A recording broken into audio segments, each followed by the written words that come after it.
the 2021 Brattleboro Select Board Candidate Forum.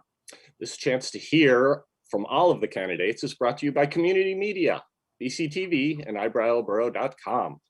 Join me in welcoming the candidates, Evan Chadwick, Kurt Dimes, Jessica Gelter, Ian Goodnow, Ricky Rosati, Daniel Quip, and Jackson Stein. We're going to begin with 3-minute introductions, then we'll get into questions. And we've all worked out in advance that we have a timer, a timekeeper, Elizabeth McLaughlin, and she's going to be raising a flag when there's 30 seconds to go. And then she'll be putting up another flag when time is up. And with that, we're going to just get right into things. We're going to start with the introductions. 3 minutes each. I'd like you to please introduce yourself. Tell us about your interest in Brattleboro, why you would like to be elected to the Brattleboro Select Board, and a bit about how you would make decisions, especially if the public seems divided on some sort of issue. We're going to go alphabetically, and Evan. Let's unmute you.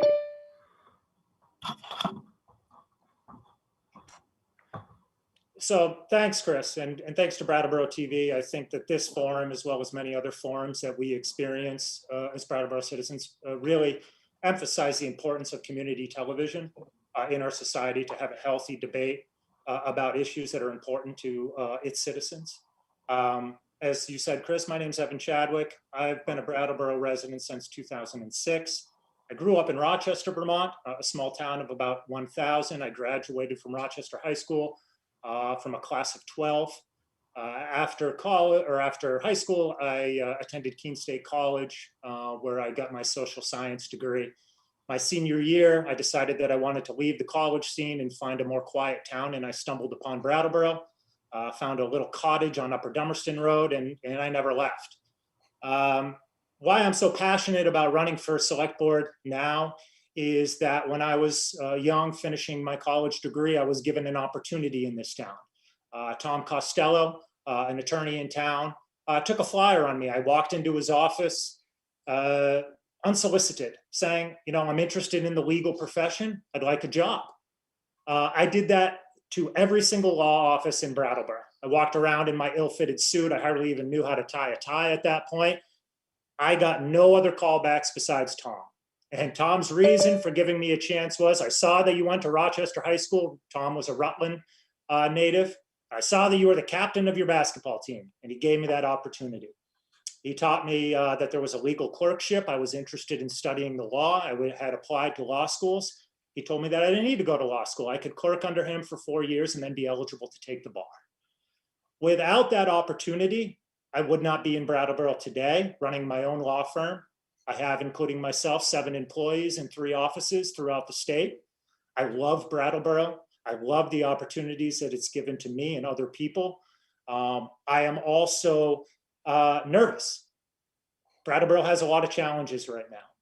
Brattleboro is having a difficult time retaining people, young professionals, and really we are at a crossroads with regards to where we want to go as a town and who we want to appeal to.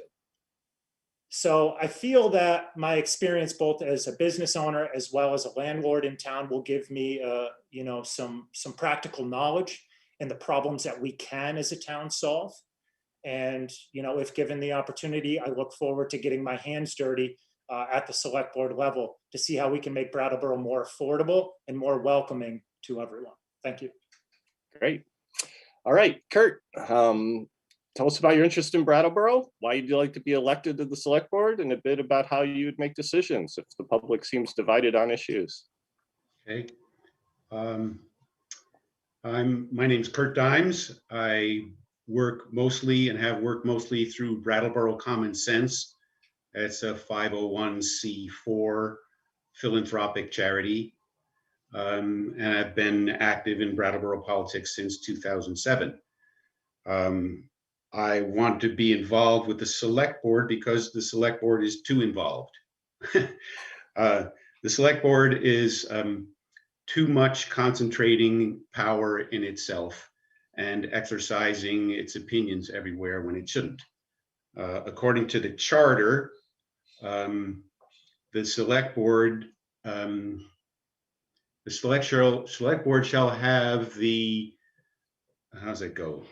The general oversight over the property and affairs of the town, except for those which are assigned to another particular officer. So they're supposed to be an administrative, day-to-day body, handling things like the lighting of the sidewalks and stuff like that. They're not supposed to be a guiding body for the town. They're not supposed to be dominating and dominating all the debates on things. That's supposed to be the representative town meeting by the charter arrangement in charter amendments in 1959. The representative town meeting is a guiding body for the town and a source of ideas, proposals, and commentary. That's what the RTM is supposed to do. And the select board has just gradually taken over that function. And it's not a democratic thing. They control the meetings. They have in the past censored petitions many times. Brattleboro Common Sense took them to court for that, and now they don't do it anymore. But they have dominated the RTM, and the RTM does not even think of itself as the body that's supposed to be the guiding body for the town. And I emphasize the select board's not supposed to do it because their charter says those jobs are for the select board, which are not for any other particular officer. When Dan started up 350 here in Brattleboro, he came to us, that is to me individually, for help with a petition. And he didn't need a lot of petition help. He didn't need a lot of help writing it at all. So I wasn't much help that way. But I collected a few pages of petitions, a few pages of signatures. And we were able to do that because we had. All right. Very good. It's always faster than you think. Thank you. We'll have prizes at the end for everyone who sticks to their times. Jessica, please tell us about yourself, your interest in Brattleboro, why you want to be on the select board, and how you might make decisions if faced with conflicting public opinion. Sure. So hi, I'm Jessica Gelter. I want to thank you guys for hosting us tonight. I'm really excited that we get the opportunity to do this. And thanks to everyone who's watching and participating live on Facebook or, a later live stream.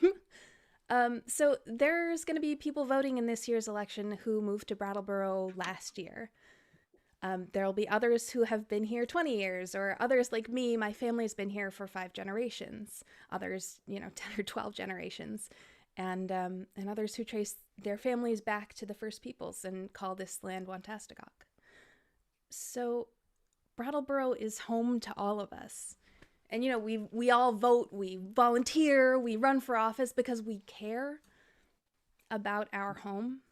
And I decided to run for select board because I'm inspired. I was inspired this year by the community engagement and democratic processes that I was seeing at the select board meetings this year.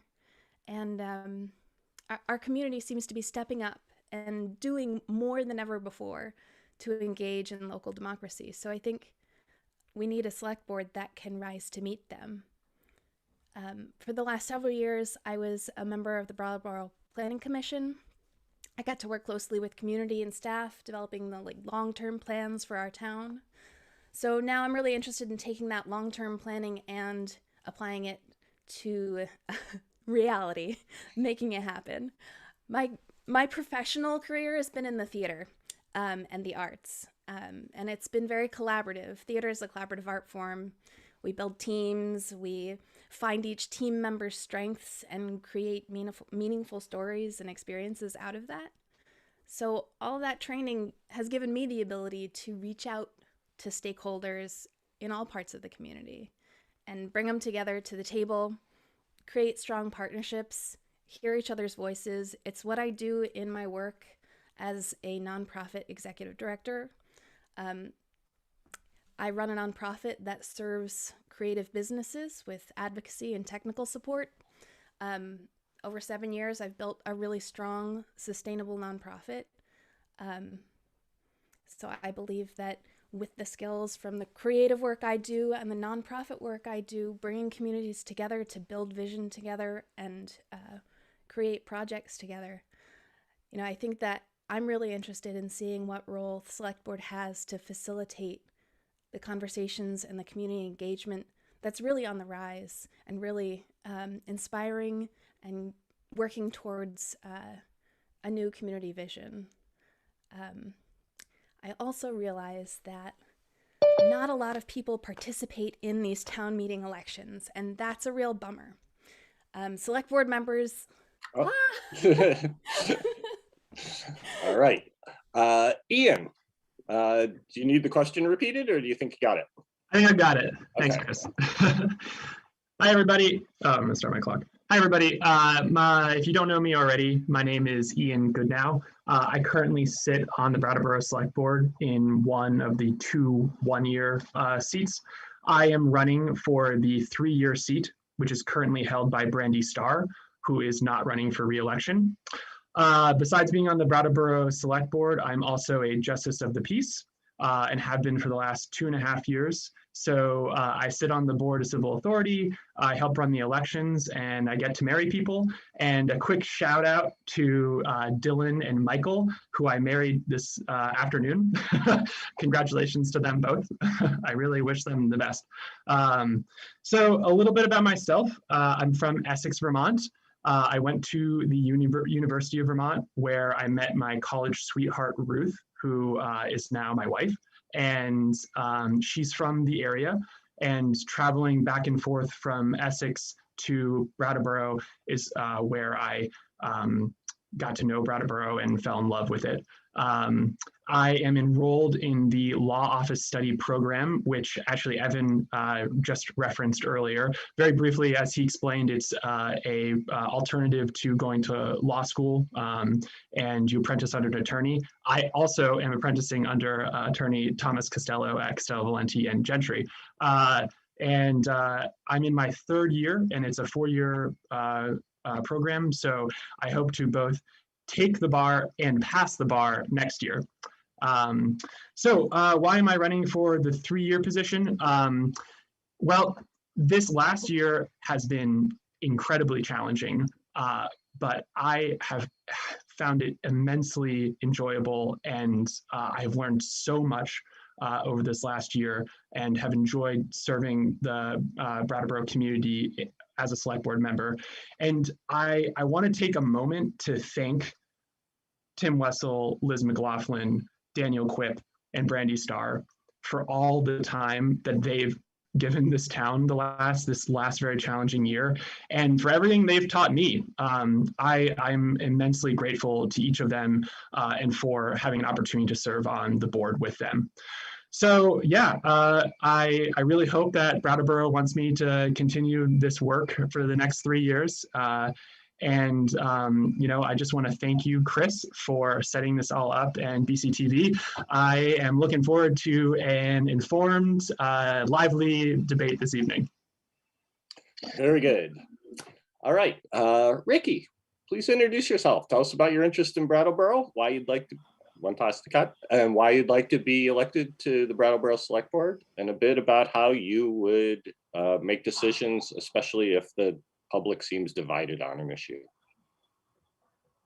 Well, I want to run for Select Board because I find that in most of the meetings I go to, not just the Select Board meetings, but very general meetings, that people are either unaware of the history of the colonization of Montescot to Brattleboro. They're unaware of the history of the last 60 years of the representative town meeting instead of the direct democracy by the public electorate, which the majority of the Vermont municipalities have. So, and then most people, they don't know that history, or they do know that history, but I find that the other candidates aren't doing anything to really change that narrative. I think that the other candidates are really trying to perpetuate the status quo, except for Kurt Dimes. I give him some credit. I know he's trying really hard. And I want to expand direct democracy by giving the public electorate, by expanding who even qualifies to be the public electorate, younger people, people who have felonies, people who are migrants who can't afford citizenship status. They all need to represent themselves because elected representatives can't really represent anyone but their self either. So once we allow more people to speak for themselves by how they vote, I would like to enable them to do that online and to have more transparency about who we do elect by showing their voting records publicly as well. So there's just so many actionable steps to increase direct democracy, but I'm also have a really long agenda of trying to have a public referendum to vote on decentralizing the economy with a municipal currency. And when we do that, the public can regulate how we disperse the currency as well, what rates they want to negotiate with. We can contract to have universal basic income, health care coverage, and accessible water testing, because the water system pipes, they aren't really regulated to be checked before they break, and that can cause a crisis. So not knowing the quality of your water is a crisis. All right. Who's next on our list? Daniel, Quip. You want the questions reread, or do you got them? I think I got it. Thanks, Chris. Thanks to BCTV. Thanks, Brattleboro, for doing this. And I want to just speak to what I've been up to on the board over the last year. I don't think you need to know where I went to school or anything like that. So I'm seeking my third one-year term on the board. And as Ian has already pointed out, this has been the most challenging of years. So firstly, on COVID, on May 19th, I championed the mask order in Brattleboro. This was months ahead of a statewide mask mandate from the governor. And I'm pretty certain that our swift action on that has kept cases down here, as well as building a cultural norm of mask wearing in the town. On March 15th, very early in the pandemic, I urged the town manager to put in place a water and sewer disconnection moratorium so that people could keep their hands clean, even if they couldn't pay their bills. When we had discussion about town meeting, how to carry it out, I pushed for an all online RTM on Zoom because I wanted people to be able to participate safely and as fully as possible. I'm glad that we did that, and we'll be doing it again in a few weeks' time. And then in the middle of the year, as part of the national reckoning with racism and policing, we were experiencing a great number of calls to reject our own budget, which we had the extraordinary circumstance of adopting ourselves rather than having it go to town meeting. At the time, I voted to adopt the budget rather than leaving town operations unfunded, as we were 2 weeks away from a new fiscal year. But as part of that decision, I asked for the board to agree to deeply review police policies, procedures, and the budget, which we have then sort of begun to undertake through what has now been called the community safety review process. I've worked with people in the community on that process, and I've kept the voices of impacted people front and center when considering the report, and I support acting on the majority of the recommendations in the report. And then finally, 2 bits of mundane but important stuff. When we were taking a look at the water and sewer rates for the next 5 years, I saved the ratepayers money by reducing the sewer rate from a 2% increase to a 1% increase. It was one of my most proud and boring moments. And then later on in the budget process, I got us an additional $50,000 for road paving. And I'm going to continue to push, if re-elected, for us to fully fund our street paving projects so that we can have roads that are in decent shape. And, you know, with this election taking place at this time of year, you really notice the roads. And I got to tell you, they're in rough shape today. And that's not to say that the Public Works Department don't do an excellent job, but we have challenges and we need to fund those things fully. Thanks. Right. Well, the next 4 questions are all about potholes. Excellent. Jackson Stein, do you need the questions again, or do you know it by now? I think I've got it. All right. Introduce yourself. I am Jackson Stein. I use they, them pronouns. I do want to take a moment to acknowledge that this debate is over governing occupied Abenaki land, and I want to acknowledge and reckon with the harm caused there. I am running for the select board because after attending every meeting for a year, I think that we can make our decision-making process more streamlined. I do want to thank the board of last year. I think we've reached good decisions. We've passed the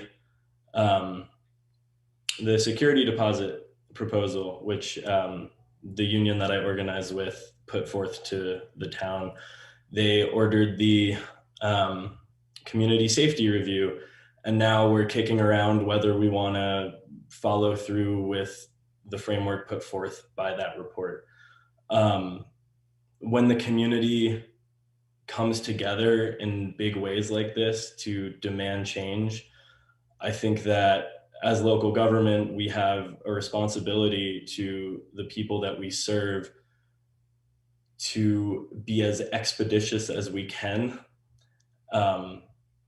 with getting these things passed. I am not a 100 generation Vermonter.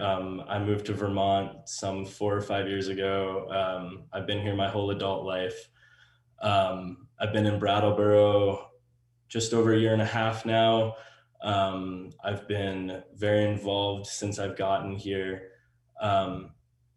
In just the short time that I've been here, I've seen rent go up. I've seen rampant gentrification. The closing of the only discount food store in town.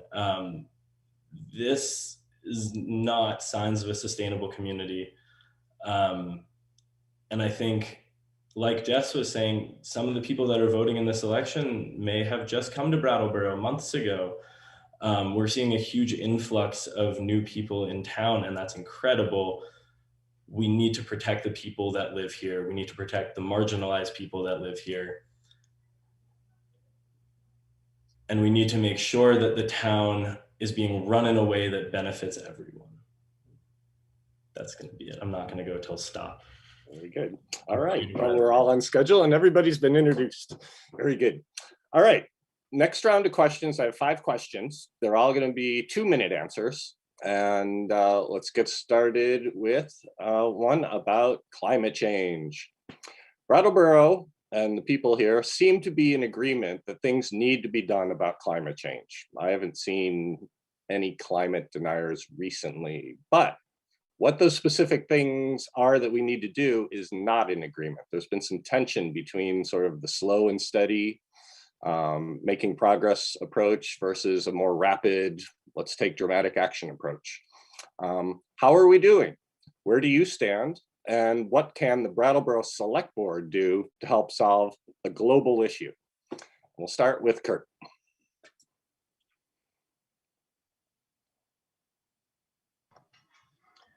Hi. The Brattleboro Selectboard has not been helpful. There is a small climate declaration, climate resolution for renewable electricity, which was approved in 2018. It came to a vote twice before that, starting in 2010. And it's been sitting and bouncing around in town government for 3 years. And last Tuesday, the select board decided to debate the definition of a building as part of their discussion on this. It was pathetic. Certainly not Dan's fault or Ian's.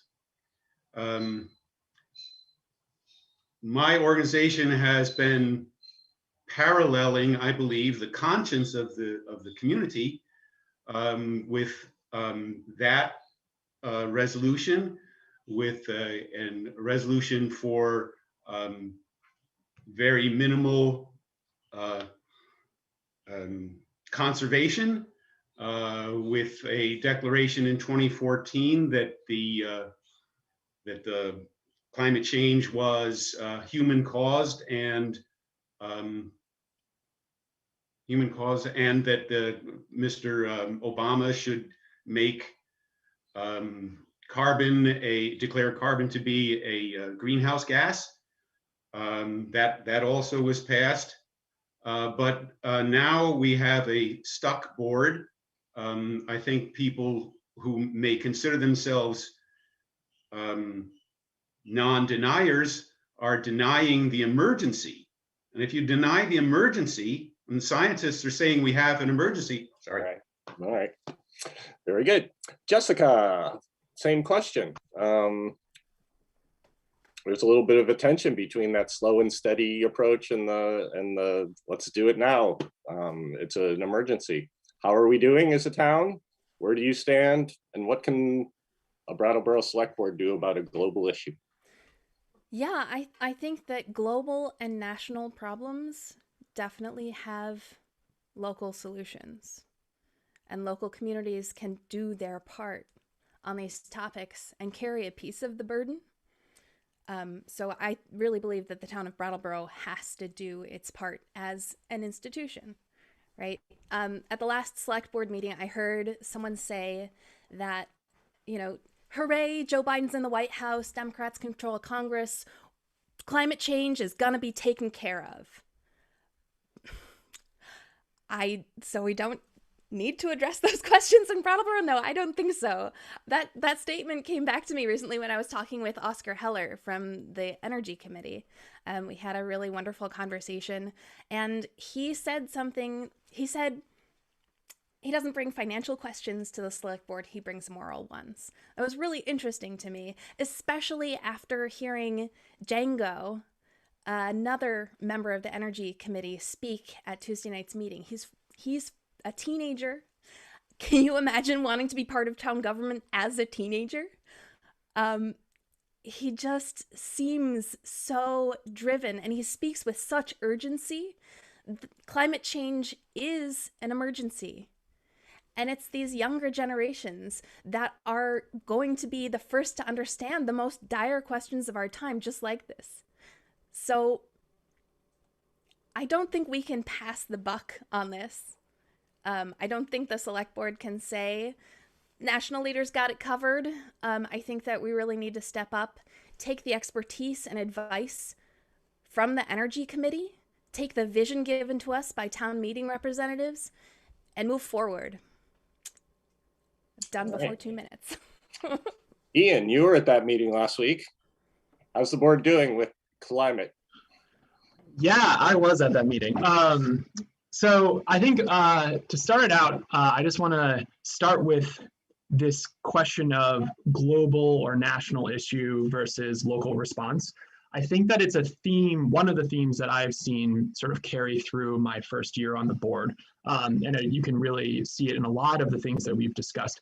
And in this one in particular, the first time that it really shone brightly to me was a couple of months ago. The board was one of the steps in an approval process for a large solar panel installation here in Brattleboro.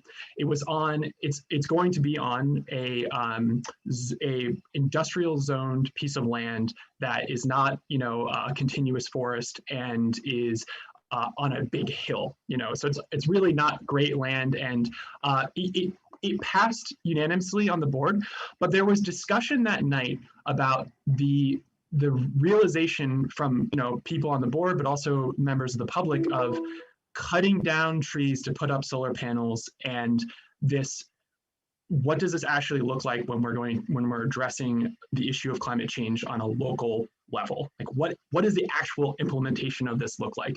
And that really that sunk in a lot for me. And I think this cow power issue that's being sort of talked around right now is a perfect example of that. I'm not going to get into the specifics, but I support it fully, making Brattleboro 100% renewable in its electricity usage, municipal electricity usage, and 100% carbon neutral, is a make sense policy. And as far as how we're doing moving forward, we passed a resolution this year, non-binding from the Energy Committee that sets a number of goals for us. All right. All right, Ricky. Are we still there? Ricky, talk to us about climate change. How's the town doing? I've been here where do you all along. stand? I've been listening. Yeah. And I'm just curious, because I wasn't at that meeting. I've been boycotting going to the meetings.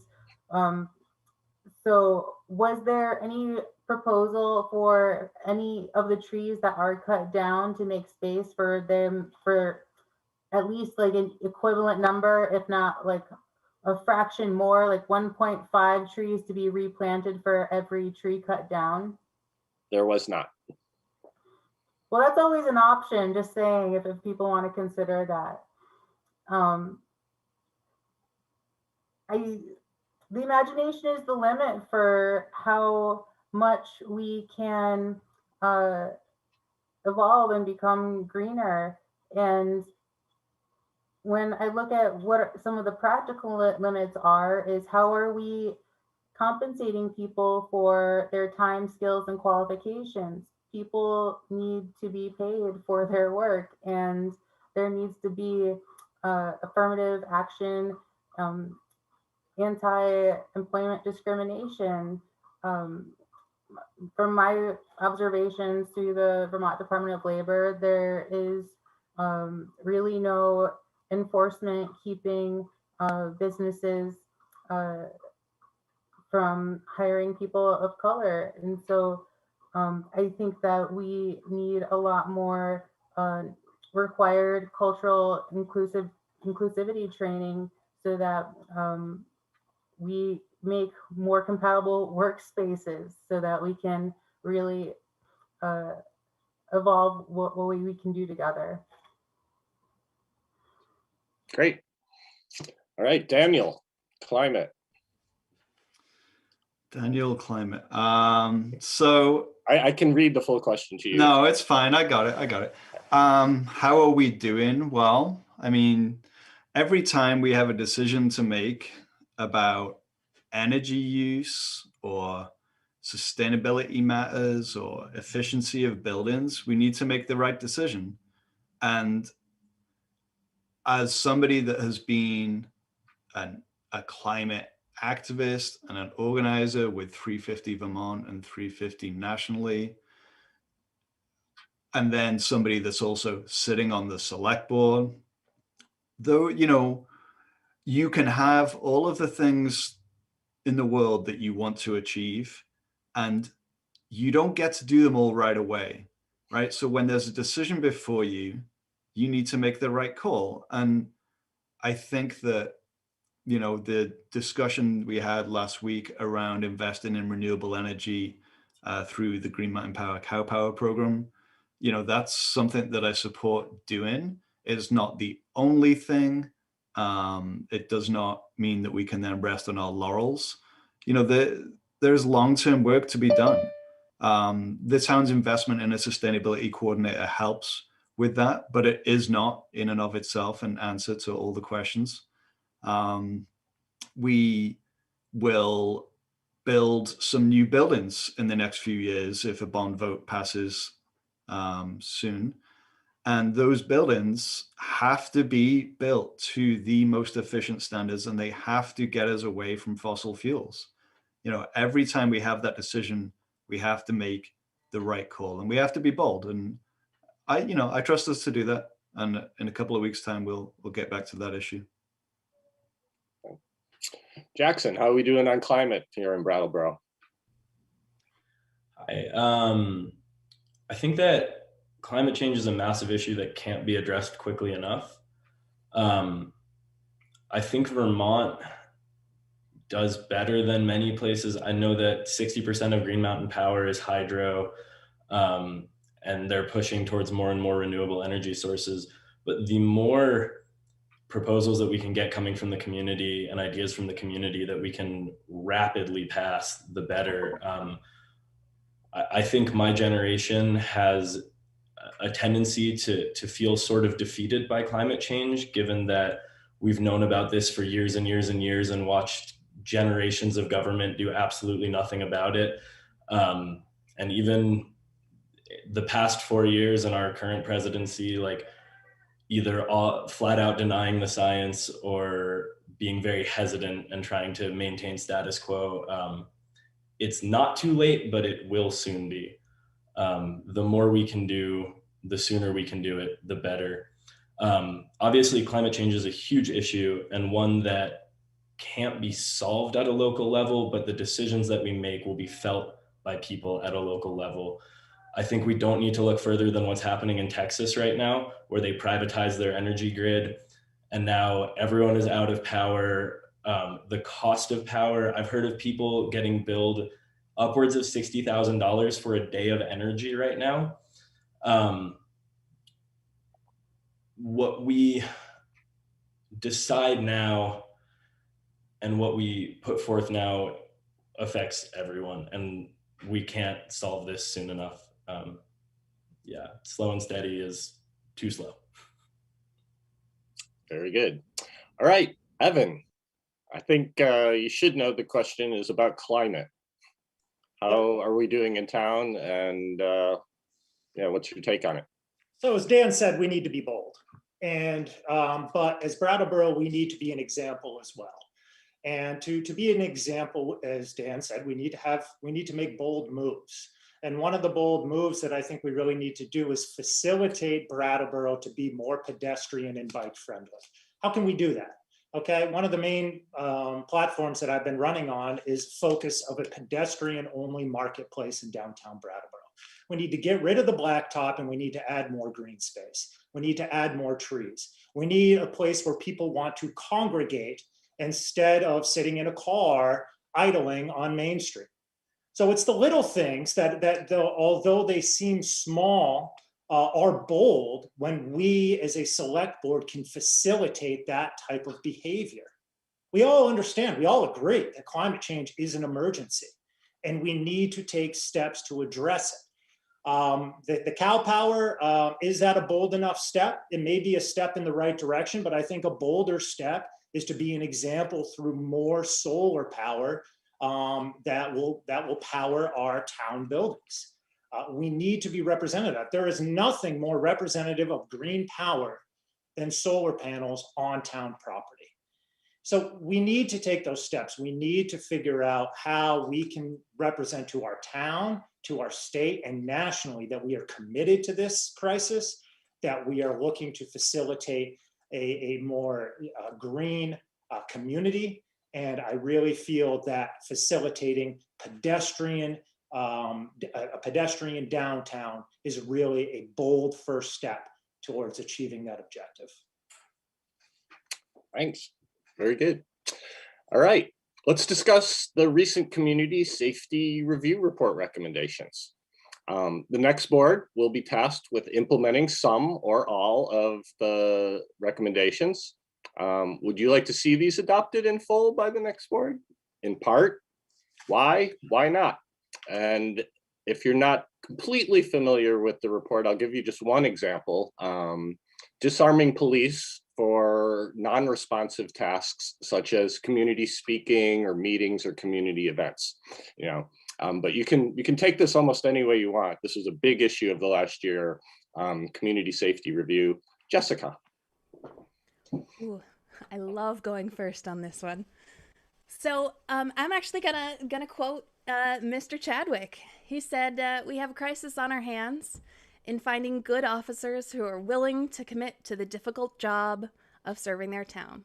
Talking about police officers, and I really agree. That is a tough job, and the solution is to make their jobs less difficult, right? So the community safety review made some excellent recommendations. And one of them, or the main theme of them, was that the police don't have to take on as much as of a burden as they've been assigned. The select board isn't or shouldn't be perceived as being against the police in any way, but some individuals in the town, they're in need of protection of safety, and they're telling us policing's not the right solution. This community safety report had incredible, devastating stories of harm and hurt, and it was heartbreaking to read that. And we should listen as a community, and certainly as the select board.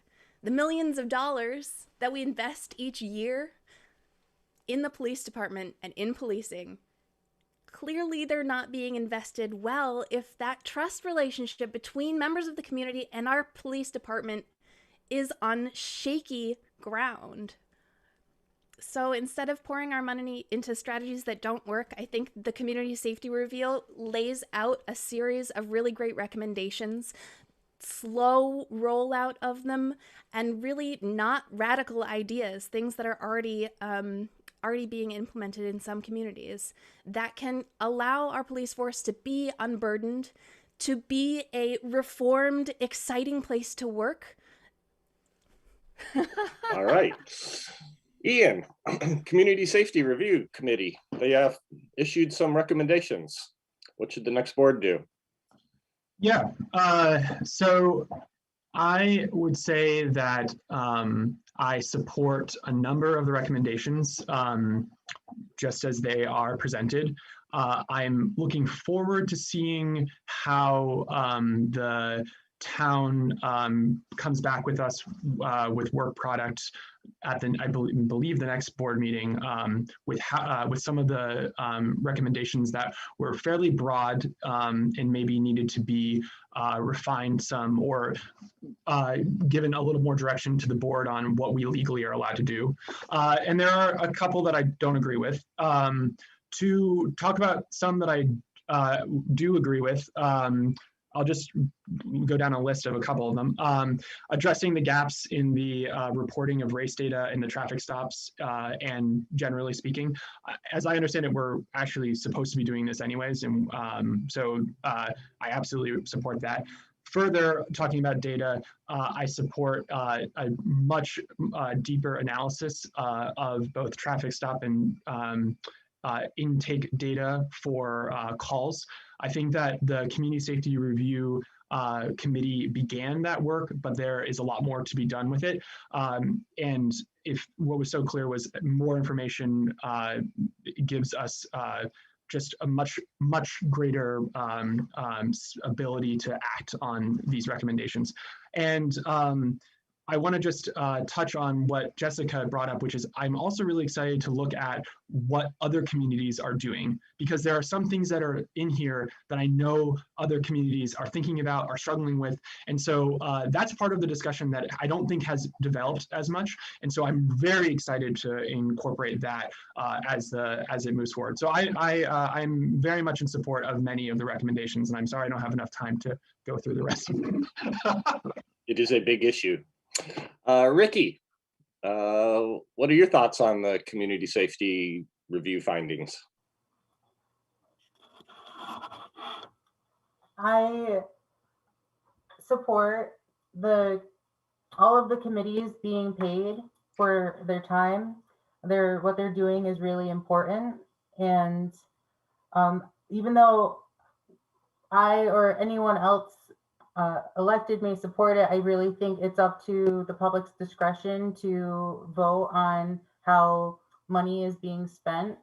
And I would appreciate if the safety committee would consider adding how to counter conscription to their agenda as well, because I think public safety is really jeopardized by conscription. Like that men assigned at birth are coerced into enlisting for selective service or the draft by the age of 18, or else lose their public welfare benefits, and which should just be everyone's entitlement to public welfare just for their livelihoods, is just terrifying. And I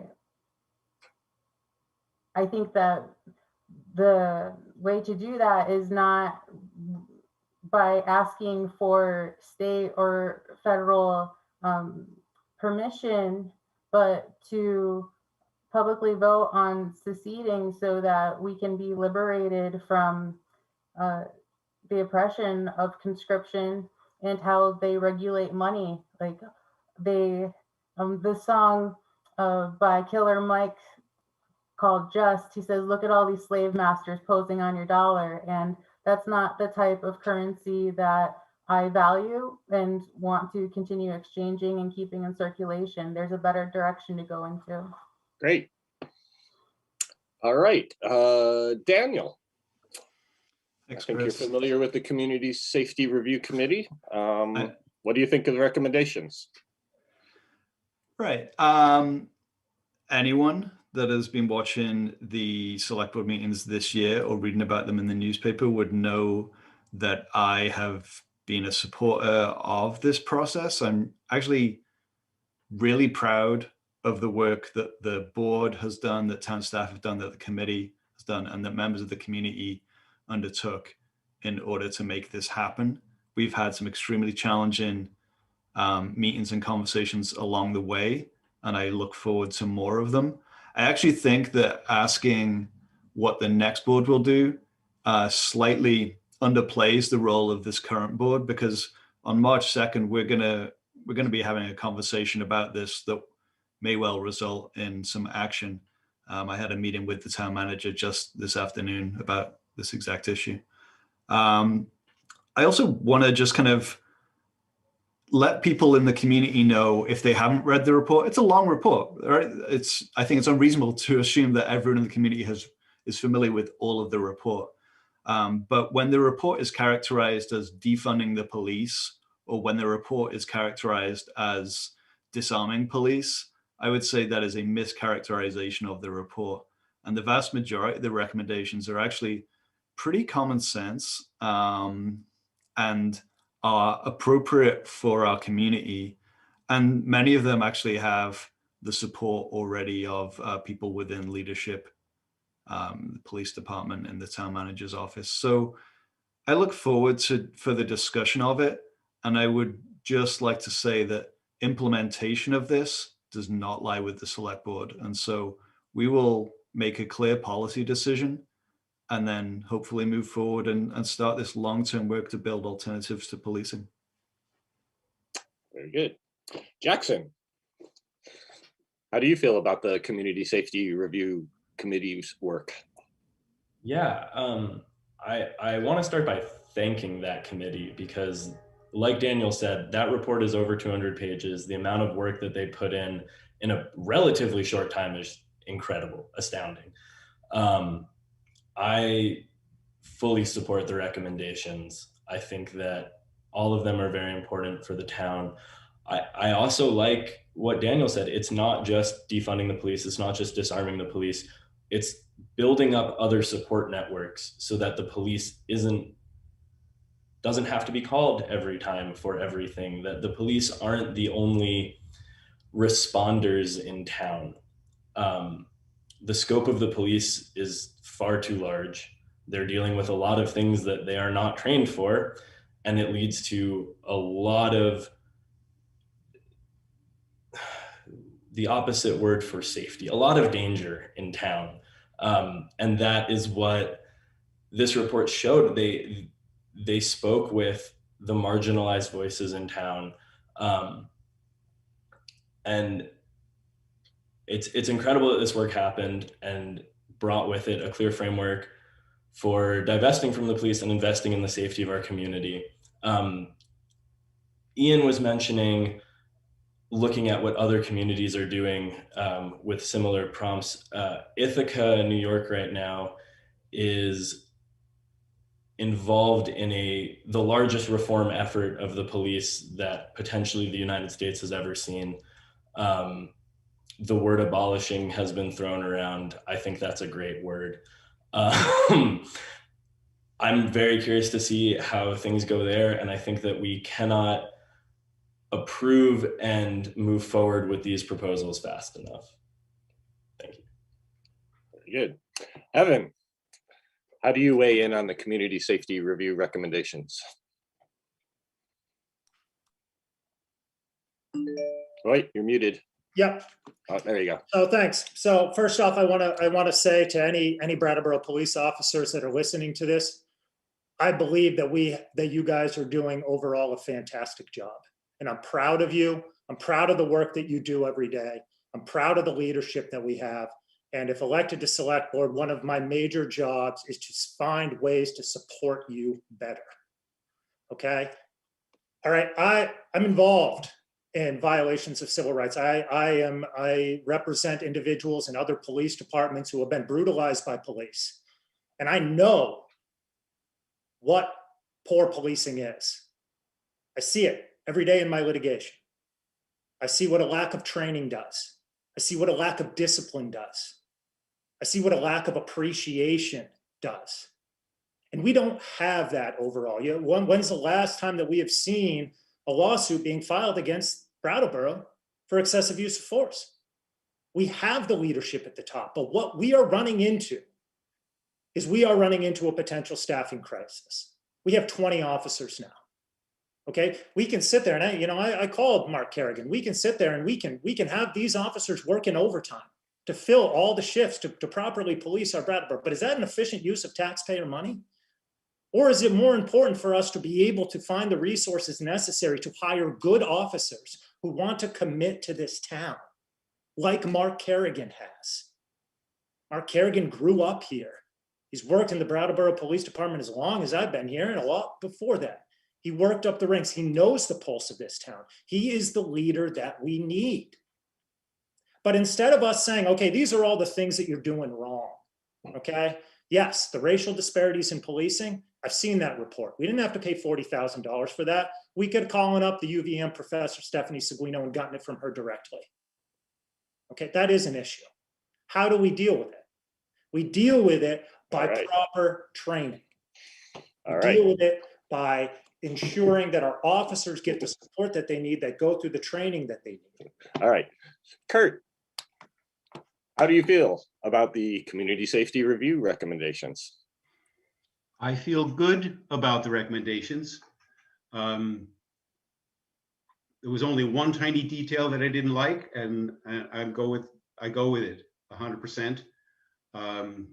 I think that the public discussion of it has not been appropriate. The greatest emphasis that I see in the report is that the police reform and public safety have to be about the feeling of safety on the part of marginalized people, especially young Black men.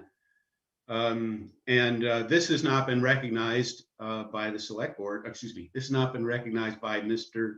Wessel, and he's not 100% with the committee. He said in his editorial piece, well, for him, it's about police safety. I mean, there's no problem with police getting killed in Brattleboro. I think no policeman has been killed in Vermont since 1963 or so during the work in an attack by the public. So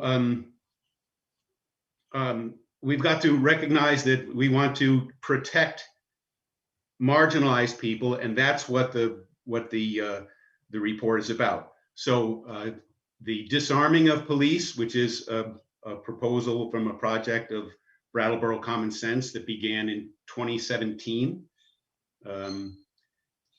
That is the obvious thing to do. It's not a revolutionary idea. They do it in the UK, in towns which are more dangerous than Brattleboro. Policemen generally do not carry All right. sidearms. Thank And you all for the talk about community safety review. I have to cut you off because one of the major questions that I got lots of input on from the community was retail cannabis on the horizon. Retail cannabis is on the ballot. So how would you like to see this play out in town? What sort of businesses, events, and other opportunities do you think we'll see in Brattleboro in a few years? How would you like to shape this? And I guess on a gut level, voters want to know, like, we could be cool, man, or we could be uptight about this. So let's start off with Ian. Yeah, start off with saying Article 2 on the ballot. This is the question. I support it 100%.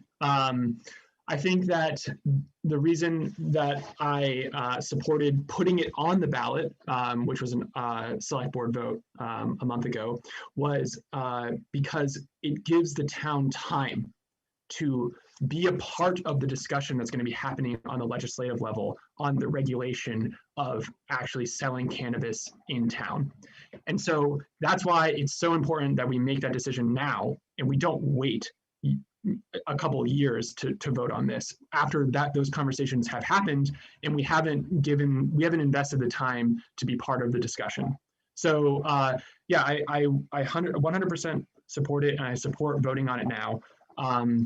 As far as rollout goes, I think having dispensaries in town in the pedestrian downtown is very important. The 1% local option tax that Brattleboro has is going to make retail cannabis very, very important for our income in the future. And, just to speak to the fact that getting this out of the non-regulatory black market of sale and into the regulatory market is beyond just the money, is safer. It's safer for the people buying, it's safer for the community, for neighbors. And I think that it would be foolish for us to not take this opportunity and run with it. Very good.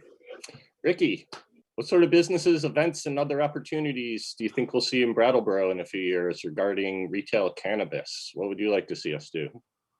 Well, I understand why people would vote yes on that because that is the most, unfortunately, that's the most liberating option for them for their, but I abstained because I don't consent to regulating cannabis, and I don't want to make a deal that to enable people to regulate cannabis.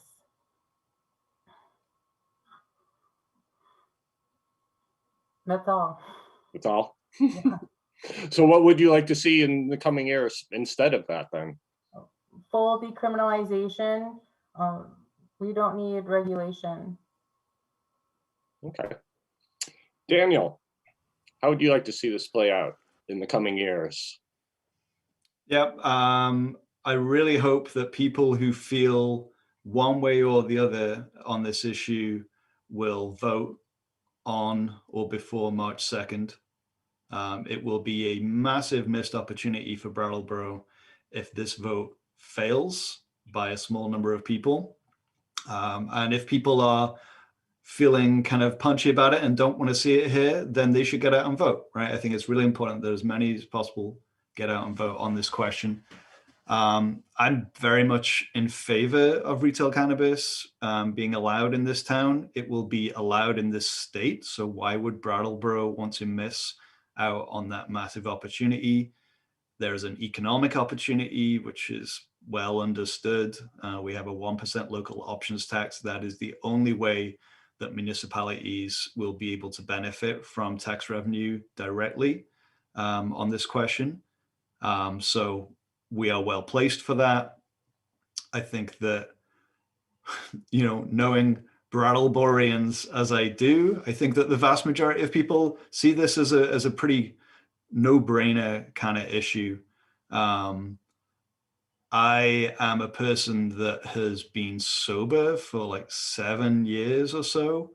I've seen some very iffy false equivalencies between like, cannabis and other drugs or other substances.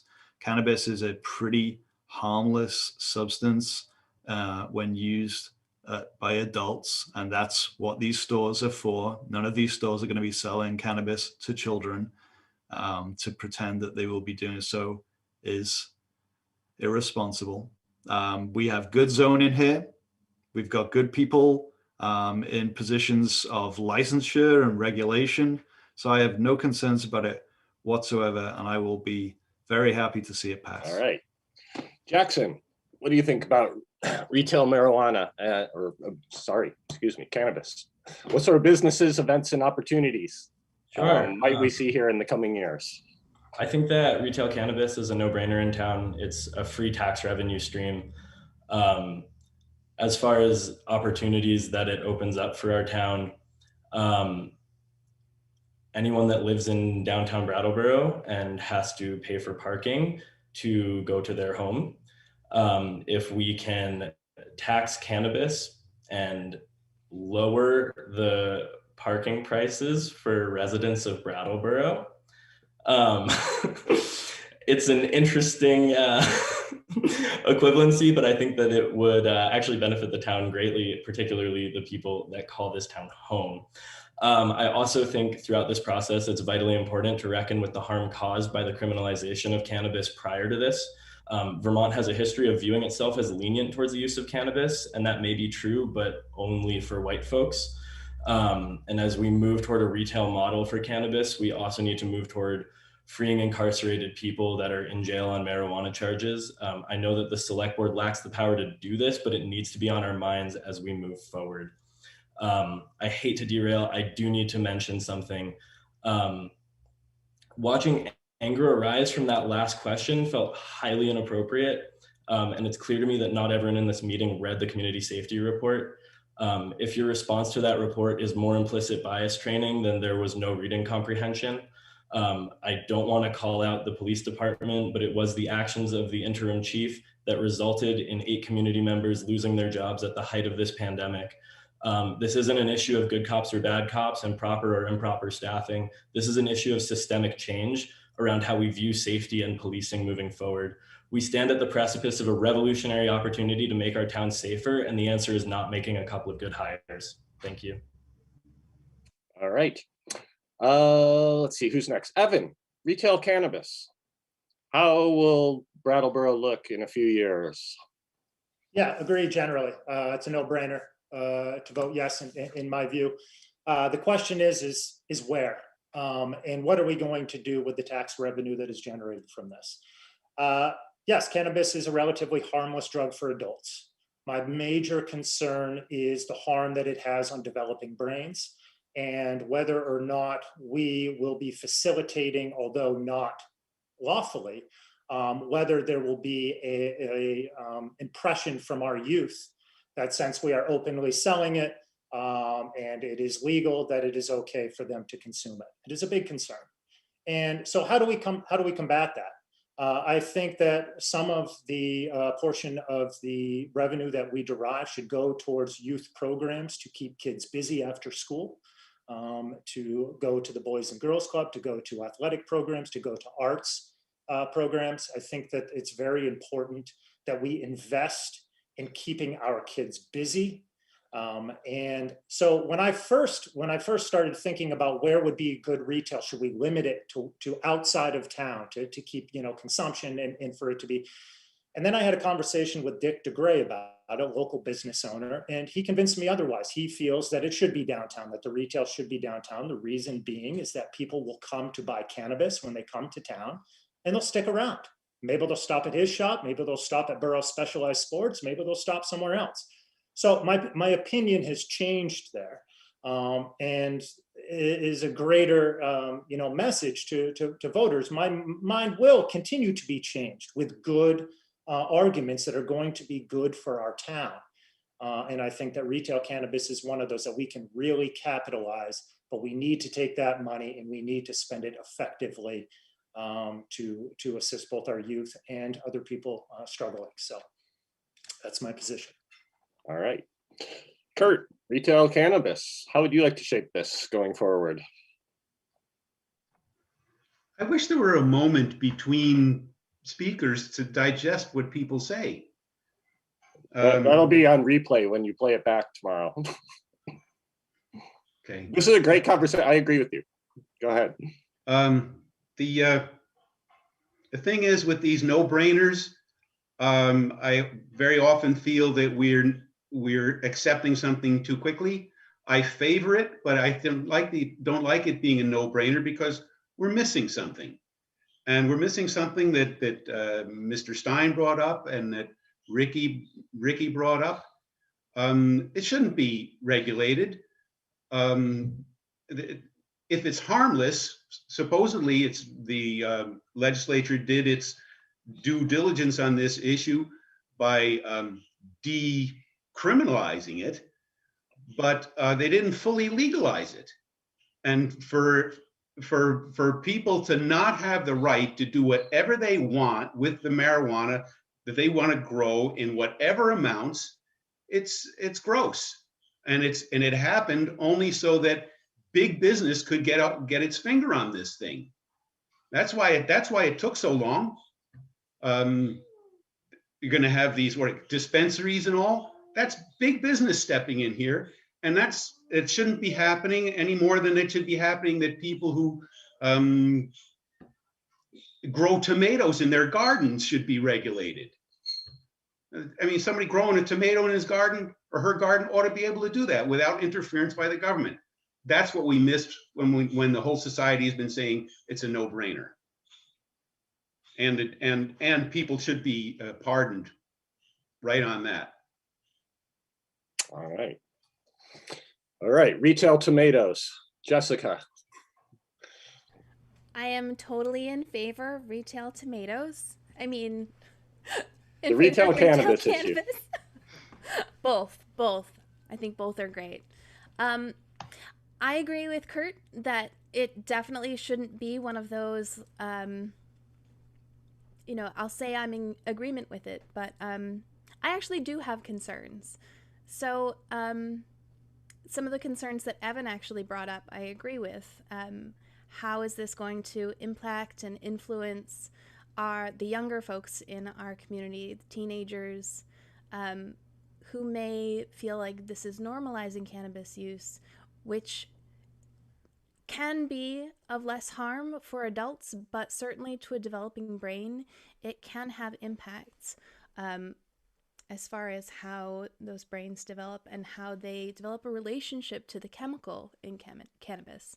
So I think that we definitely need to do due diligence in rolling it out. I've been working on the planning board. We've already started conversations at the planning board level on what rolling retail cannabis out in our community could mean. And I think having this vote now is fantastic so that we can prepare and be ready, like Ian said, for when it is finally allowed through the state to grant licenses to these retail businesses and have this happen in the fall of 2022. So I think it's really, no matter how we feel, it's not really the role of the select board to say yay or nay to retail cannabis. It is certainly our role to engage the community, make requests of committees, and take the recommendations and the expertise that come from those community conversations and those committees and create policy with them. All right. I think everybody needs a little moment of stretch, first of all. Kurt, how's your dog doing? Can you make it another hour? I've been stretching the whole time, so I am ready to jump in with talking about how this Article 2 was proposed is part of the reason why I've been boycotting going to the select board meetings. Like, we are going through so many intersectional existential crises, and for them to prioritize time on just trying to exploit people more through regulating a plant is in stigmatizing and perpetuating stigma of it still is just, well, there's so many other things we could be focusing on. Yeah. All right. We're going to move on to our next question, which I'm sure all of you are going to really like. This one is about equity and access. Recently, the town has had increasing discussions of equity and access and privilege. Can the select board be all things to all people in town? If not, who is town government for? And who will you be representing? Tell us about how you view the system of town governance here, the role of citizens. And then one sort of bonus question that was thrown in here is, do you have connections with communities that have not been historically represented in Brattleboro politics? How do you make space for differing points of view? And we begin with Ricky. So thank you for unmuting me. So I have noticed that there is no process for doing a recall petition to impeach the municipal manager. And so this is a very specific example of institutional pattern of nepotism where people are hired for huge responsibilities that they're not held accountable to the public. And so I have been trying to motion as much as I can for us to do that, but we're not really given the resources to invest the time into doing that.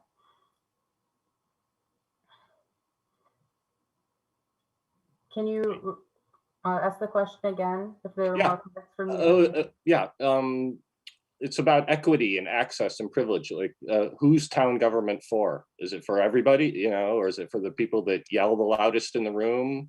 Is it for the people that don't show up at all?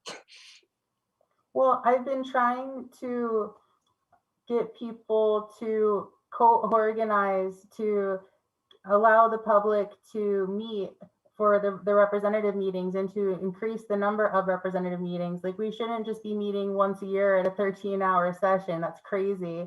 And so if we got bus shuttles and a space for the public to go to with a phone access so they could call us too, because now we're doing it on Zoom meetings, then those are all steps to get the public more involved. All right, thanks. Daniel. Who does town government work for? And well, there's an how do you easy make answer for that space for question. differing points of view? Yeah, I mean, obviously town government works for the people of the town. But it, you know, it is very much true of our representative democracy and others, that the people who show up are the ones that make the decision, right? The people that shout the loudest are often the ones that are heard. The people with the most power tend to have the most access, and that power, you know, lines up pretty, you know, it is a no-brainer, and maybe we should get away from using the phrase no-brainer tonight because I want to actually engage my brain. But, you know, the members of the business community, members of historically privileged groups have easy access to politicians at this level and other levels. You know, there's much to be done around increasing access. We had a conversation a couple of months back where we were talking about funding for a new town website, which is sorely needed. And as part of that conversation, Ian was proposing a position that would, well, Ian will probably explain it better, but I'll just explain it as I remember it.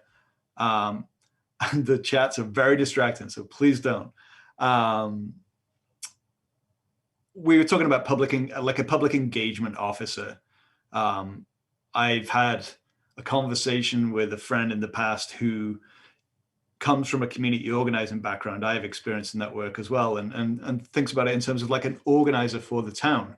You know, we have to really engage with people in many, many ways in order to make them aware of like what's going on in the town, you know, what the opportunities are. But that is ongoing work. There is no simple, easy answer to it. All right. There is no I'll easy stop answer. there. And you've been saved by the stop. Jackson. Thanks, Liz. Who's town government for, and how do you make space for differing points of view? Sure. I do want to start on accessibility. Dan just mentioned the chat, and Ricky posted in the chat what I was thinking, that this forum really should have an ASL interpreter. I think that would expand accessibility. I think that moving to Zoom has increased accessibility and engagement. It makes it, yeah, the chat is really distracting. It does make the town meetings easier to attend. More people can come. There's always the issue of folks in town without access to internet. Because ideally, town government serves everyone in town, not just landlords, not just wealthy white men. Ideally, we hear all of the voices in town. And that's something that I do think that the voices in town have been making themselves heard this year. I'm personally close with a lot of the queer folks in town. I know that we are trying our best to be heard and trying to uplift other voices. I recognize my privilege as a masculine passing white person. So it is all of our jobs to make sure that town government serves everyone, not just the people that have the easiest time speaking, not just the people that don't face discrimination when they speak, but everyone. Yeah, and ASL interpreters do help with that, because that expands our reach even further. Thank you. All right, Evan, how do you see the system of town governance, and who's it for? It's for everyone. I agree with everyone on that. But look at how we hold our select board meetings pre-COVID. It's in this big brick building on top of a hill. It's hard to even get to these meetings. I believe Ricky even said she was trying to find them one time. They didn't even have any signs to direct where to go. So how do we address that, at least in a limited basis? Obviously, we can't do it all the time with the varying weather. We have a community center downtown. Again, that fills into the pedestrian-only marketplace that I would really like to champion if elected to the select board. Look at Harmony parking lots, prime example. Does that make sense to have a stage out there where we hold some of our select board meetings in the town itself, outdoors, where people can access them in a way that makes sense for them, that makes them feel comfortable? They're not next to the DCF office. They're not next to what used to be the Brattleboro Police Department. They're outside, they're in a free area, it's open, they feel like they can come and go without everyone looking at them. So these are the type of solutions that we can impose as a select board if we have that downtown marketplace that will act not only to boost commerce, not only to boost civic engagement as far as just collaboration, but also with our government processes. These are the type of things that we need to be thinking about as a select board in order to make our community more inclusive. We can't just keep going back to the same old brick and mortar form of government. It needs to be more open, and the best way to do that is to have it in an open space as much as we possibly can. Down by the retail cannabis and retail tomatoes, so we can throw them at people. Kurt, talk to us about equity, access, privilege, representation. That's a great idea, Evan. I'm seeing how you put those things together. It's not just commerce, it's the downtown plaza, it's Hyde Park, it's everything. Great. As I was mentioning earlier on the introduction, I think we have a problem with that. Daniel mentioned the website, and the website, try to find where RTM is. It's 3 levels down. It's misclassified as a committee. And that is the most representative assembly around. Each person represents just 100 people on the RTM, and it's hidden and it's dominated by the select board. the kinds of things we're doing, we need to make the select board compensation better so that it is accessible to people who cannot afford to volunteer. It's nice to say, oh, but it should be a volunteer position. Well, if you don't want the compensation, you can give it back. So the select board should be compensated in the tune of a decent part-time job. I personally, as a member of BCS, Brattleboro Common Sense, have been proposing that almost every year, and glad to see that it gets a serious debate. It got a serious debate last year. And, you know, 5 or 6 years ago, it was just a laughable idea. So that's making progress. But what? We also need to bring more people we need to enfranchise more people. So BCS started a campaign to lower the voting age, to get people interested in their communities at a younger age. And that was approved in 2019 by the town. The seating of the select board, the seating of RTM. Oh, thanks. Thank you. Thanks, Kurt. I know we have a tight schedule. Jessica, how do you feel about equity, access, and privilege? How do you make spaces for differing points of view and historically non-represented voices? Yeah, like I said at the beginning of the meeting, what really inspired me was how the community has gotten engaged this year. And a lot of those folks that have been showing up and engaging with the meetings are friends of mine, are in my community, and I'm super excited that a handful of them are volunteering for my campaign this year. I was very inspired to host my first volunteer meeting where I had 2 people of color from the community and 2 people from the LGBTQ community, and then an educator and a nonprofit worker, all sitting around the table at my first volunteer meeting. So I feel like while I am a white woman, I have the friendships, the trust relationships, and the community around me that can help inform me and make decisions that are more informed. So going back to Evan's idea, I love his idea of having a public space where we could hold select board meetings. I also love Zoom meetings. I think that has made participation so much more accessible for folks. And so I think that has a great impact on folks' access. Also, there is something I want to acknowledge, and I was going to say this in the first part, but select board members who get elected on town meeting days that are not also big primary election days often get elected with between 400 and 1,200 votes. That's not a big percentage of our town population.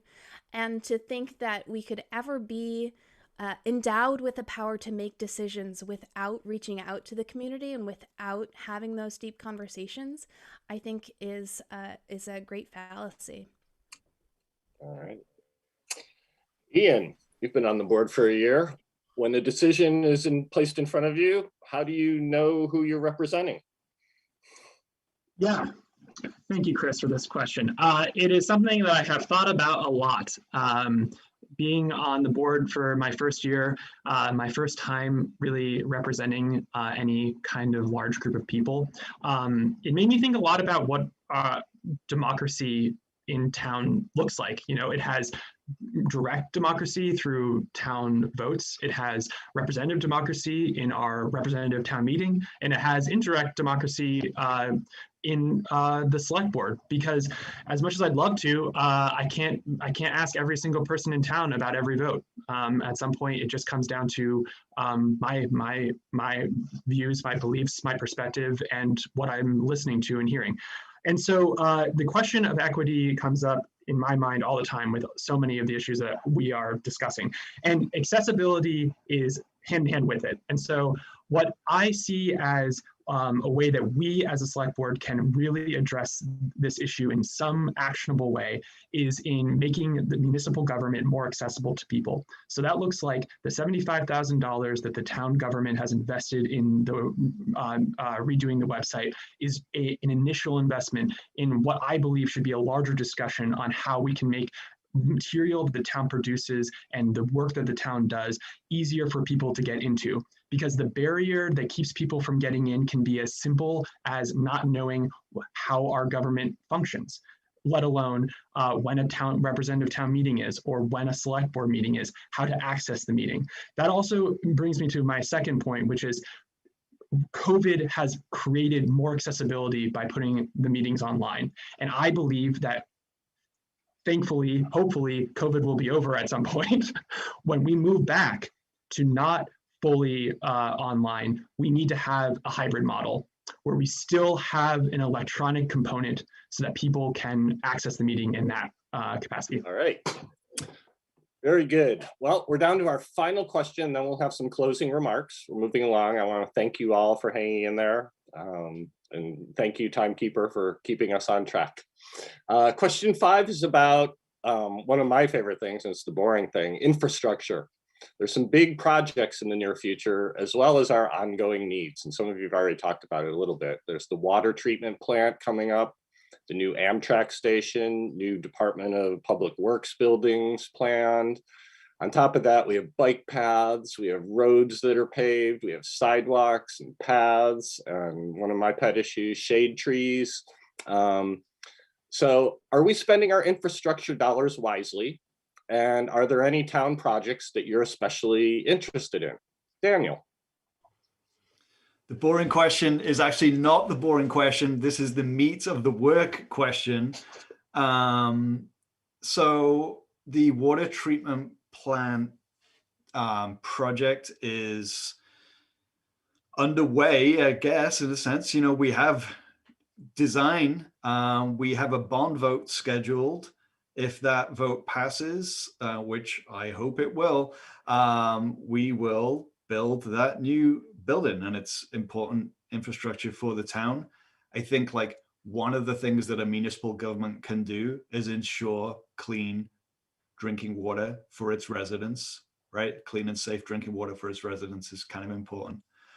Oh, my speaker just changed. If that is, oh, and now it changed back. Weird. You sound fine. Okay, Liz, I need 10 extra seconds, please.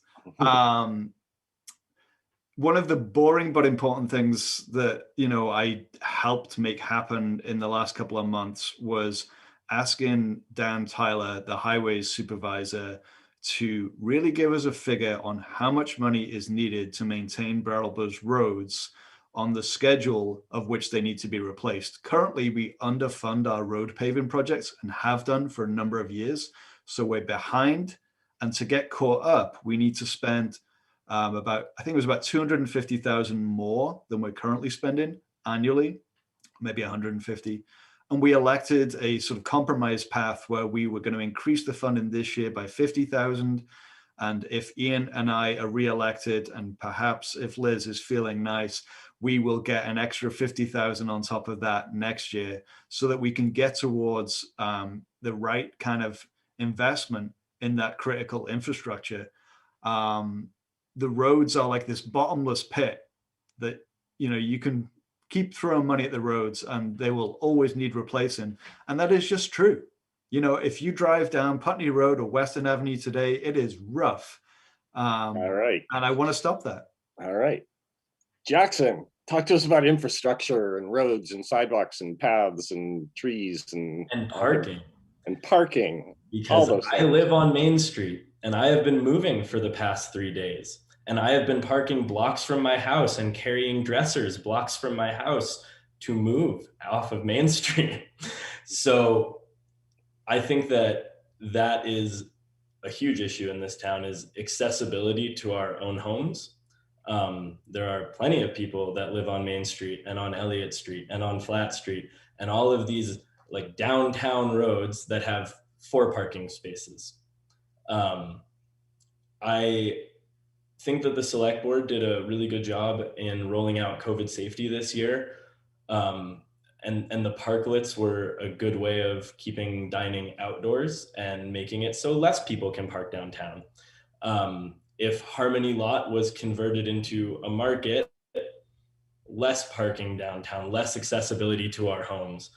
I think that the folks that live downtown are aware of this. And I will quickly mention that I grew up in a town with far worse road repair and infrastructure maintenance than this one. And I would hate to see Brattleboro go down that road, because getting a flat tire driving to school is not fun because there's massive potholes in the road. So yeah, Daniel, throw that money at the roads. Like these are things that need to be maintained consistently. But I really think that expanding access to parking downtown, and especially if we can tax cannabis to reduce prices of municipal lots, I think there's a lot of steps we can take to increase access through infrastructure. And water treatment is great. Clean water, yeah. Great. Evan, infrastructure. Do you agree that we're spending our infrastructure dollars correctly? Paving and such? Yeah, I mean, I agree with Dan that it is a bottomless pit to maintain the roads in a way that is safe and efficient for people. I do think that what we need to do is figure out whether there are some efficiencies in what we spend. So for instance, how can we, to address Dan's issue, how can we cut down on traffic, which would then cut down on road maintenance? Well, one of the ways to do that is to make it more user-friendly for bicycles and pedestrians. Again, falling back on my pedestrian-only marketplace. How do we get people to want to stay downtown as opposed to driving back and forth? Again, a pedestrian-only marketplace downtown makes sense. We can invest money in infrastructure and also address issues involving climate change, involving parking, involving a lot of other things. But we cannot just throw money at a problem and saying we have to spend this money just to solve this problem. What we want to do is think innovatively to spend money to reduce the expenses that we're spending on basic infrastructure needs. The clean water, I know one of the issues that may be coming up soon is whether or not there should be some type of water treatment. Chlorination is what I'm hearing. That is another big issue that needs to be discussed. I wish I had an answer to that tonight, but I don't, because I have not done the research on those issues. But yes, the basic infrastructure, it needs to be spent, and it's a difficult job for the select board to be able to really balance the cost and the benefit. But I just feel that we can be more creative with our infrastructure dollars to address other pressing issues in town, as well as the immediate issue of the infrastructure itself. Great. Kurt, what do you think about our roads and sidewalks and trees and buildings? Are we spending our money correctly? No, we haven't. We haven't been spending our money correctly. We spend our money sort of in a no-brainer style. I'm thinking of the water treatment vote in 2011, in which the debate went actually like this. The water treatment plant as it was had been getting over $150,000 of maintenance work in a year. That was going on and going on. It was a steady thing. Every year, 150 to 180,000. And the solution was to get a bond for a $31 million replacement that had a life expectancy of 20 years. So you divide 20 years, you divide $30 million by 20, and you get 1.5 million. Well, that's a lot more than we had been spending on maintaining the old one.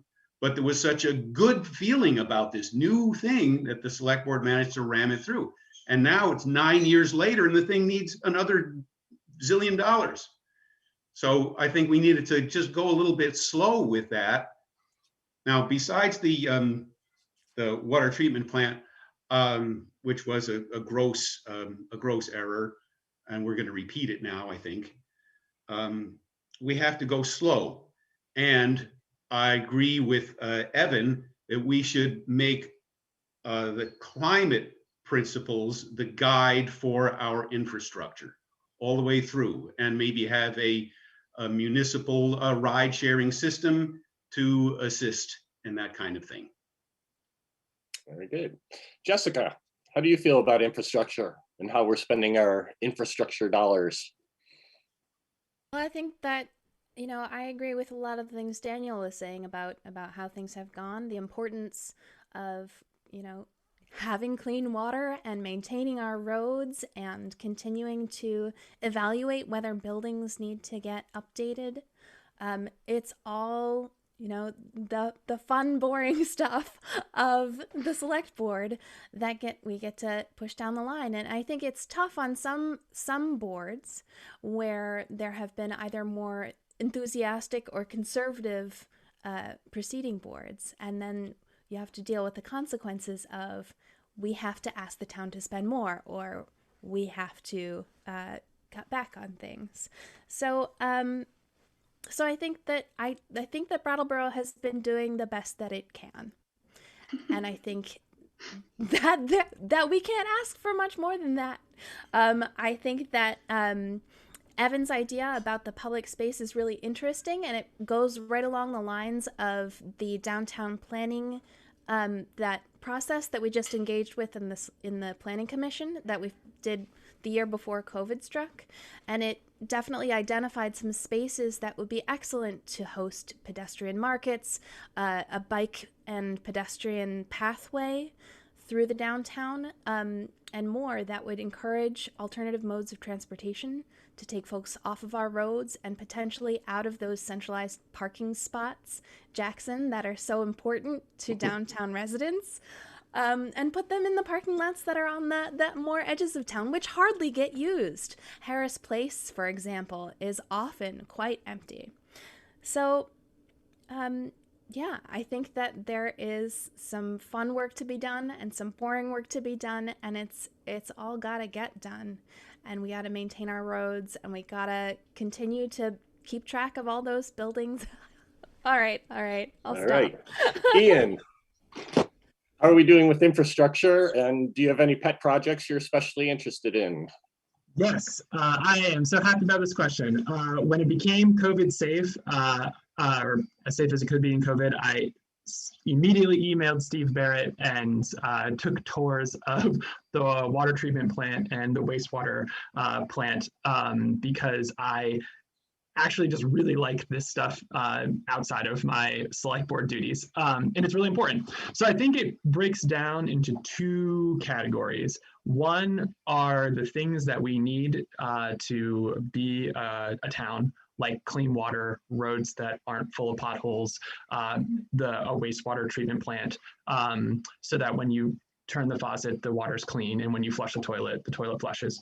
And those things, we save money when we plan. And one of the things that I have learned this year is that our town municipal staff and government is doing that. And we have a plan for many infrastructure projects moving forward. And it's those plans where we do not have a sudden emergency infrastructure project that we suddenly don't have the money for because we've been spending on other things. So it's that kind of plan that saves us money in the long term. And that's the water treatment plant is, in my belief, one of those implementations of plans. The other category, very quickly, is infrastructure projects that we can take advantage of to make Brattleboro more sellable to people to come here. So you've got the Hinsdale project, the Putney Road project, and the Amtrak station all coming in. These are going to be huge things that are going to change how Brattleboro looks. And the idea that we could, for example, continue the bike path from the West River Trail and pull it all the way to the Amtrak station to take advantage of the fact that we now have a raised platform there. These are the sort of things that we could use to advertise Brattleboro. All right. Ricky, how do you feel about infrastructure and trees and roads and sidewalks? So I have felt sad, angry, and disappointed that although people on the select board say that they value water as that they haven't allocated any funds so that low-income people can afford certified lab water tests. Because from my understanding, no matter how wonderful and perfect the water at the treatment center is, if it's still going through 100-year-old pipes to places, there can be a lot of cracks along the way and contamination. And so I have many aspirations for many infrastructure designs, but I think we need to focus on some of the basic human needs like public restrooms. There are no public bathrooms. I would love for us to eventually, when we solve that, to eventually invest into a municipal space center, but there are practical bathroom issues to focus on first. And I also am hoping to get the cucumber magnolia tree over by the Abbiati Monument to be given more historical preservation rights. And I would like to have more landscaping in the area, but I'm going to stop. I'm glad you mentioned the old tree. All right, well, we're right on schedule, and that brings us to our 1-minute closing remarks. You made it, you survived. Is there anything that you would like to talk about that I didn't ask you about? Any final messages to the voters out there? Jackson. Yeah, it goes back to town government is designed to support the town and to represent the town. So I want to hear from all of you. I feel as though I've said a lot. For the younger generation, you can find me on Instagram at dirt_scramp, SKRAMP. Or you can email me at jalexanderste@gmail.com. Tell me what you view for the town. Tell me what you want to see done. I want to hear from you all. I want to have discussions with you all. Thank you. Great. Evan. Oh, a mute. Hold on, a mute there. There you go. I'm really proud of this debate. It really brings back the importance of local government, and that we have such a diverse and an intelligent view of our town and how it should move forward. And so I give everyone here tonight a big thank you for this very civic debate, a professional, intelligent debate. We all have different things that we bring to the table. And in no way in a minute can I explain how I am different from everyone else here, because the reason that we're all here is that we love our town and we want to serve our town and we want to do what we feel is best for our town. I'm no different. I may have a couple of different views than some of our other candidates, but I love this town just as much as anyone else. It's my home. It will always be my home. I will die here. Because I have committed to this since 2006. And after about 3 years of living here, I realized how special of a place this is. And so thank you. Thank you. Kurt.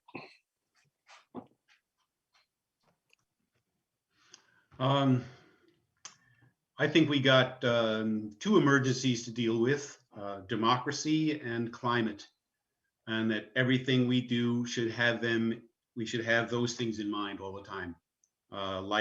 People used to have the Pledge of Allegiance every day and the flag at the front of the room. It should be climate and restoring democracy. We need tolerance in Brattleboro. Last year there was a perfect example of bad tolerance. The Trump supporters were demonstrating and they were harassed by our tolerant people of Brattleboro. That was a shame, and I don't want that to happen. I don't want that kind of thing to happen. I want us all to talk together, including Trump supporters. They have a place here in Brattleboro. All right, Jessica. Hi. Yeah. So one of the things that I opened with was that Brattleboro is home currently to a really diverse population. Folks that have not invested generations like my family has, but have just arrived. And we have a great opportunity for engaging them in creating the new vision for what Brattleboro is like for the future. I've been doing that on the Planning Commission, and I love that some of the ideas that we've been talking about for years, months, have risen to the conversation tonight, from the pedestrian marketplace to the solar siting, which we've got a subcommittee working on right now, to even how to make committee work more accessible to folks. So I'm excited about taking all of that work that I've done with the Planning Commission and now turning it to the Select Board to say, all right, what can I bring to the table? I've got these 4 years behind me. I'm ready for something more active and more actionable. How dare you go over. Ian. I want to thank all the candidates as well, and really echo Evan's point. You know, I think that this is a really important part of the election process, and I want to encourage everyone to vote. And specifically also to vote on Article 3, which is a question on town sovereignty. And there's a great editorial from the town manager in the Reformer, so you can learn more about it. You know, I want to just end with a real sense of optimism that I have. The COVID-19 pandemic has been so difficult, and I have been just amazed at how this community has come together. And while there are certainly many challenges that we have to face, I'm left with a lot of optimism moving forward that we can all work together to overcome them. Very good. Ricky, got a final statement? Things people should know that I haven't asked you about? Well, a little bit more on infrastructure is that I was thinking about how I had proposed for there to be alternatives to divest from using salt because of the amount of erosion and acidity that causes. And grapes and compost, grape compost is an option that I think that we need to hire more people to have a sustainability team and not just one coordinator responsible for such a huge task. And also that I have been investigating the Sokoke tribe, the alleged Sokoke tribe, that the different news medias have been misrepresenting the authentic native tribe or the Odanak people that have been discriminated against so much in Vermont that the courts dismissed recognizing them, and so they've been pushed up to Quebec, Canada.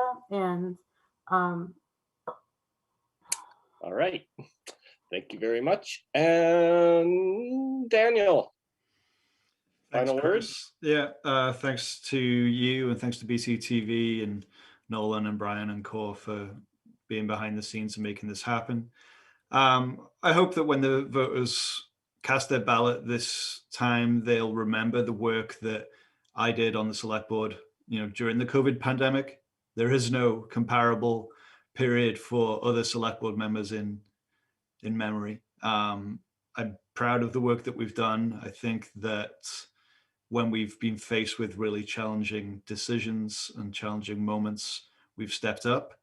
And if elected for another year, I will continue to serve in that same manner by doing my homework, by caring about the people, and by listening. Very good. All right, well, thank you all for participating. I think we've done an excellent job here of making the voter's choice both well-informed and very difficult. I think you've elucidated many finer distinctions amongst yourselves, and I think voters are better off for it. Special thanks to our timekeeper, Elizabeth McLaughlin, and of course to BCTV and iBrattleboro.com. And for all of you for watching, a reminder that town meeting day elections are on March 2nd at the American Legion from 7 to 7, and absentee voting is already underway. And if you have any questions, the phone number for the Brattleboro Town Clerk is 251-8157. I did it for you, Ian. All right. I think that concludes the Select Board Candidate Forum. Thanks for watching, everybody, and thanks for participating.